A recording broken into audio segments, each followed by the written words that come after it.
지난 5년 동안 했던 강의들을 이 10가지 테마로 정리를 했는데 간단하게 여러분들에게 왜 이 10가지가 지금 한국 현실에서 또는 인류사적으로 중요한지 저 나름대로 해석을 알려드리겠습니다. 첫 번째는 천부인권인데요. 천부인권은 unalienable이라고 하는 것은 alienate 그러면은 떨어뜨린다는 뜻이거든요. 분리한다.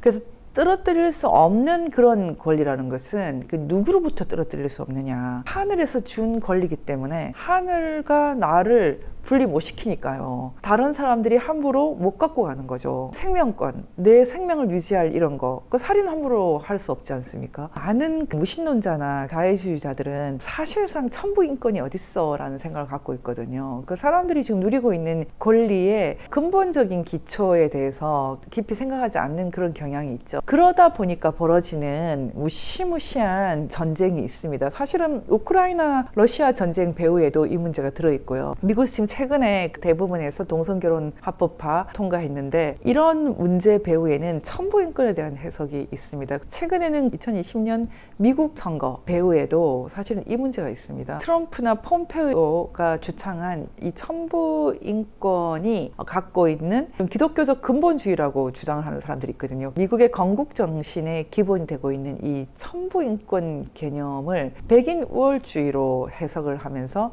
트럼프나 폼페이오, 펜스도 포함됩니다. 정권에 대해서 강력한 반기를 드는 그런 흐름입니다. 사실 지금 미국에서는 마치 남북전쟁처럼 이제는 선거가 부정이냐 아니냐 이런 것보다 더 중요한 전쟁을 해서라도 지켜야 되는 어떤 그런 가치들로 싸우고 있습니다. 그래서 트럼프 폼페이오는 안 돼. 그리고 천부인권은 무슨 천부인권? 이렇게 생각하는 그런 그룹이 있는 거죠. 그래서 이 천부인권이 정말 있는가? 천부인권 정말 지켜야 하는가?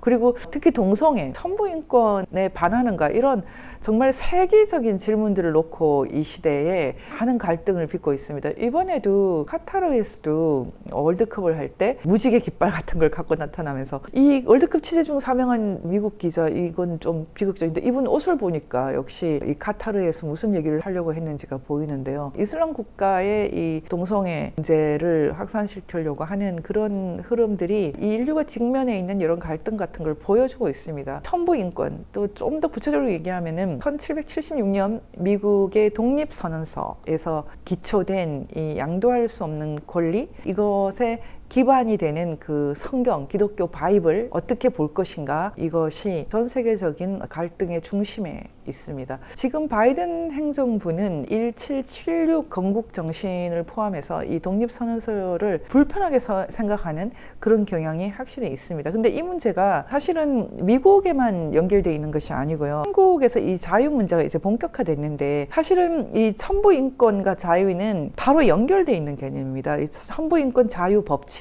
이것을 가장 잘 보여주는 것이 제가 여러 차례 보여드렸던 세계인권선언, 1948년 세계인권선언에 이 천부인권 자유 법치가 한 덩어리로 표현이 되어 있습니다. 전문을 보시면 아시겠지만은 인간의 존엄성, 양도할 수 없는 권리, 자유, 인권, 법치 이런 것들은 다 하나로 연결이 되어 있습니다. 그런데 자유는 자유주의에 의해서 이어받죠. 주의, 이즘이 붙으면은 그 자유를 하석화시킵니다. 그래서 자유와 자유주의는 다르죠. 자유와 해방에 대한 그 열망이 자유주의가 되면서 도구마로 빠지거나 아니면 하석화되거나 아니면 특정 그룹의 이익에 봉사하거나 이렇게 잘못되는 경우가 꽤 있거든요. 법치도 마찬가지입니다. 법치도 많은 사람들이 법치를 룰 바이로라는 것은 어떤 법이든 상관없이 규정에 따라서 통치한다. 북한이나 중국도 다 룰 바이로입니다. 공산당이 만든 법을 가지고 규정을 가지고 통치를 하거든요. 근데 룰 오브 로, 법의 지배라는 것은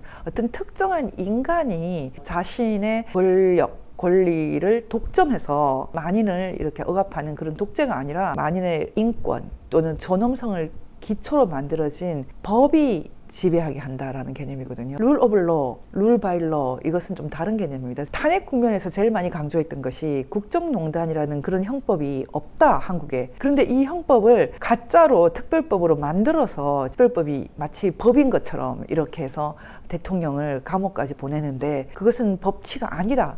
탄핵은 법치에 반한다 이런 주장을 많이 했었거든요. 그래서 천부인권 자유 법치라는 개념을 놓고 싸우는데 그 중에서 가장 핵심적인 주제로 등장한 것이 보통선거 문제입니다. 사실 이 보통선거 역사가 인류 역사에서 굉장히 짧아요. 미국 보통선거권 한번 보시겠어요? 1776년 미국이 독립선언을 하면서 그때부터 이 사실은 보통선거가 시작이 됐는데 그때는 이 보통선거권을 가질 수 있는 사람, 그들이 사람, 맨이라고 생각하는 존재는 백인이었고 남성, 물론 뭐 나이 제한은 지금도 있지만 만 21세 이상의 남성, 텍스페이어라고 말하죠. 재산이 있는 사람. 이런 사람들에게 주어지는 게 선거권이었고 이 사람들에게 보편적으로 주어지는 것이 보통선거권이었거든요. 백인만 사람이냐 이렇게 해서 본격적으로 흑인 해방운동이 시작됐죠. 그 대표적인 것이 남북전쟁기에 있었던 흑인 남성에게 선거권을 주는 문제인데요. 남북전쟁을 통해서 흑인 남성도 선거권을 좀 누릴 수 있도록 됐습니다. 그것이 미국 수정헌법 13, 14, 15조가 등장하면서 이제 흑인 남성도 백인 남성과 거의 동등한 권리를 누릴 수 있게 됐거든요. 여성 참정권은 그것보다 훨씬 더 뒤에 이루어집니다. 그래서 여성들은 어떻게 보면은 뭐 흑인보다 더 심각한 권리 침해를 받았거든요. 인디언은 그것보다 또 10년 뒤입니다. 미국에 사는 모든 사람들이 보통 선거권을 실제로 가진 것은 1930년대 이후거든요. 한국은 1948년 이후예요. 우리나라 보통 선거권은 국회의원과 대통령, 헌법 41조는 국회는 국회의 국민의 보통 평등 직접 비밀 선거에 의해서 선출된 국회의원으로 구성한다. 대통령은 국민의 보통 평등 직접 비밀 선거. 선거를 할 때요, 이 보통 평등 직접 비밀 이것이 보장되는 것은 국회의원하고 대통령밖에 없어요. 사실 여러분 반장 선거할 때 거소해도 되지 않습니까? 반드시 비밀해야 된다. 이거 아니거든요. 주주들도 직접 하지 않고 뭐 대리 투표하기도 하고 하니까요. 근데 국회의원하고 대통령은 이 네 가지를 지킨다라는 것이기 때문에 이게 정말 위대한 거예요. 전 세계적인 갈등의 핵심은 바로 이것입니다. 의회와 대통령 또는 수상, 더 상위의 뭐 총통 같은 것도 있습니까? 어쨌든 최고의 민의를 대표할 때는 이 네 가지를 한다는 것인데 이게 역사가 얼마 안 됩니다. 한국도 100년이 안 되지 않습니까? 미국도 100년이 사실 안 되니까요. 인류의 긴 역사 100년 정도밖에 못 누리는 거예요. 그래서 지금도 이 보통선거의 위기가 전 세계적인 인류사적인 위기고 정치 영역에서 아마겟돈 같은 사태를 전 세계가 겪고 있거든요. 뭐 브라질도 얼마 전에 문제가 있었지만 심지어 요즘에는 한국의 그 전자투표기 들어가는 나라는 다 부정선거 문제가 있다고 그런 말이 있을 정도이거든요. 미국도 지금 너무나 심각합니다. 여러분 시간 나시면 2000미울스라는 영화를 보시면 좋겠는데 그 영화를 보면은 아주 내놓고 하는구나 이렇게 생각 들 만큼 기본적으로 미국은 엄격한 비밀선거라고 할 수도 없거든요. 한 사람이 뭐 우편함에 다 집어넣고 신기한데 한국은 그래도 이 네 가지를 잘 지켰는데 한국도 지금은 이 중에 비밀 선거가 무너졌습니다. QR코드를 찍기 때문에 그 QR코드를 가지고 사실은 이걸 누가 찍었는지 다 알 수 있게 됐거든요. 되게 심각합니다. 사실 우리나라 헌법이 내파되어 있어요. 지금 이런 상황이기 때문에 보이지 않는 보통선거권을 놓고 벌어지는 전쟁이 결국은 천부인권, 자유, 법치 문제를 모두 견인하고 있습니다. 이 보통선거권이 무너지면 법치도 무너지거든요. 법치가 무너지면 자유도 무너져요. 자유가 무너지면 천부인권과 인간의 존엄성도 무너지게 돼 있거든요. 그래서 이 네 가지는 한 세트입니다. 지금 이 위기가 한국에 있는 것이고 건국과 통일 문제도 이 네 가지가 핵심입니다.